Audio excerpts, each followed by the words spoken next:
We want to close our eyes and we want to turn our heads. That's been happening far too long. I myself remember being 8 years old in a church in southern Missouri, swinging my feet from a wooden pew, staring at the back of the head of the man who had paid to abuse me the night before.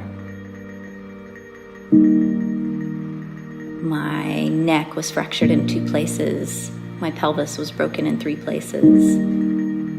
When I refused to submit, I was held under the water until I was drowned into unconsciousness. As I've grown up and found healing, a good marriage, my beautiful children, taking all of those experiences ultimately led my family to work in northern Thailand. The exploitation was so obvious that we couldn't escape it. We began some community transformation work in 4 separate villages.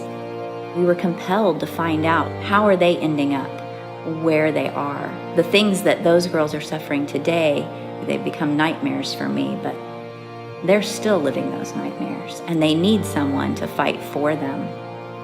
At some point, you have to stop whatever is feeding the machine, whatever is getting these women and children out of their homes, away from their families, and into streets and brothels.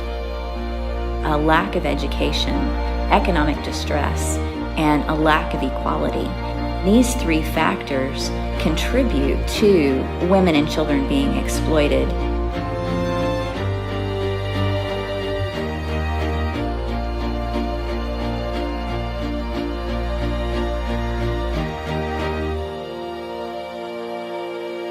The question is, how can we prevent the exploitation of women and children before it ever begins? What if we could come up with a multicultural tool based on a concept that E3 has used quite successfully? We're excited to introduce Priceless Cube.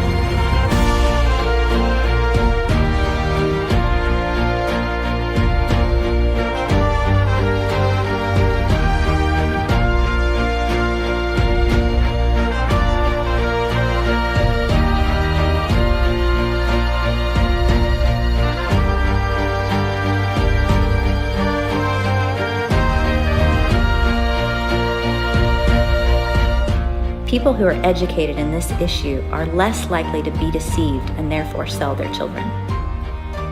We saw in home after home, girls who had just gotten their passport and were preparing to leave that week, fathers who already had a contract to send 14, 15-year-old daughters say, "Oh, of course I won't let her go to that life. I thought she was going for a job. I thought she was going for an education." And we saw them change their mind. Just in 4 days, we saw more than 30 families commit to not sending their children.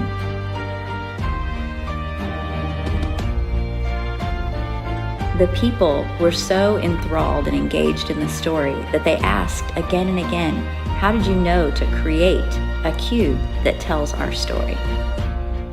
Every year, 1.2 million children are entering the slave trade.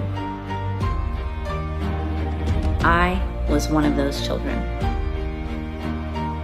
To have an impact on the worldwide epidemic of human trafficking, we must convey every man, woman, and child is priceless.